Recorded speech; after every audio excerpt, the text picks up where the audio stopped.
الآخرہ نام کر کے، جو مجھے اچھا ابھی جہاں تک یاد آ رہا ہے، تو وہ ان کے والد کے ہاتھ کہیں لگ گئی، اور یا انہوں نے کہیں دے دی ہوگی، بتائیے بغیر کہ میں نے لکھی ہے، ان کو پکڑا دی. ان کو وہ کتاب بہت اچھی لگی، والد کو کتاب بہت اچھی لگی. وہ مغرب سے پہلے اسی کتاب کو پڑھ کے لوگوں کو سناتے تھے، اسی کتاب کو سناتے تھے. ایک دن شیخ عباس قمی سے کہنے لگے، بیٹا ایک کتاب مجھے ملی ہے، پتہ نہیں اس نام کر کے، کتنی اچھی کتاب ہے، تم بھی ایسی کوئی کتاب لکھ دو.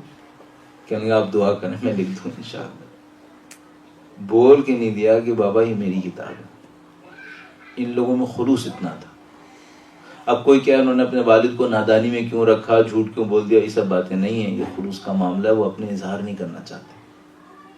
ہم لوگوں میں یہ طاقتیں ہونی چاہیے. ہم اگر ان جگہوں تک پہنچنا شروع کر دیں نا آہستہ آہستہ. اچھا ظاہر ہے وہ میں عرض کرتا ہوں کہ کوئی 40 کلومیٹر کی دوڑ میں اگر بھاگنا چاہتا ہے تو پہلے دن 40 کلومیٹر نہیں بھاگ سکتا، اس کو 1-1 کلومیٹر بھاگنا پڑے گا تاکہ وہ 40 کلومیٹر کی عادت کرے. تو پہلے مرحلے میں کیا کریں، چھوٹے چھوٹے اعمال انجام دیں، کسی کو اطلاع مت دیں، چھوٹی چھوٹی نیکیاں کریں، کسی کو اطلاع مت دیں، گھر والوں کو بھی نہ بتائیں. کیا پتا میں اپنے گھر والوں کے سامنے ریاکاری کر رہا ہوں، کسی کو خبر نہ ہو. چھوٹے چھوٹے کام کریں، چھوٹی چھوٹی نیکیاں کریں. اب یہ ظاہر سارا معاملہ پیسے کا نہیں ہے. کوئی ممکن ہے کہ بھئی سارا پیسے کا معاملہ نہیں، پیسے کا معاملہ نہیں ہے، یہ خلوص کا معاملہ ہے. دعا دینے میں کچھ جاتا ہے، آدمی لوگوں کو دعائیں دیتا، کم سے کم یہی کر لے، معاف کر دے دل سے.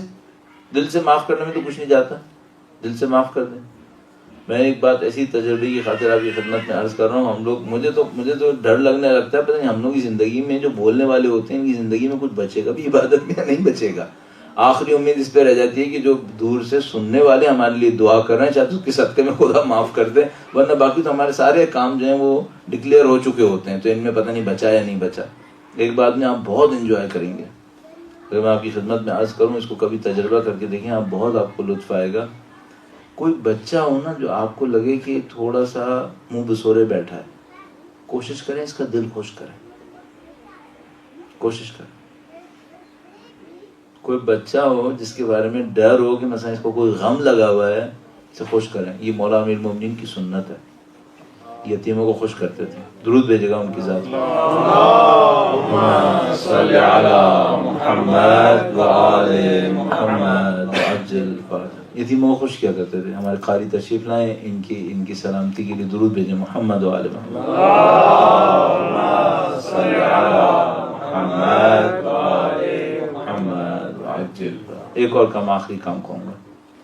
کوئی بچہ نظر آئے نا جو آپ پاکیزہ ہو. بعض بچے ہیں بیچاروں کی بچپنے میں ہی بڑے ہو جاتے ہیں. بڑے ہونے کا مطلب کیا ہے، وہ خلوص جو دل کا ہوتا ہے نا وہ بچپنے میں نکل جاتا ہے بیچاروں کا. ہم لوگوں کے ساتھ رہ کے وہ پکے ہو جاتے ہیں.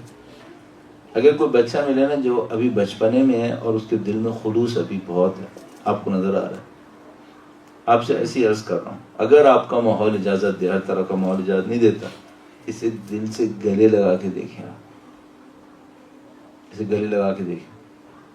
میں اپنی زندگی میں کبھی بہت پریشان ہوتا ہوں تو بچوں کو سینے سے لگا کے اطمینان لیتا ہوں. مجھے لگتا ہے ان کے دل جیسے پتہ نہیں اطمینان کے مائنز بنی ہوئی ہیں، یہاں پہ کانیں کھدی ہوئی ہیں، ان کے دلوں میں بہت اطمینان ہوتا ہے.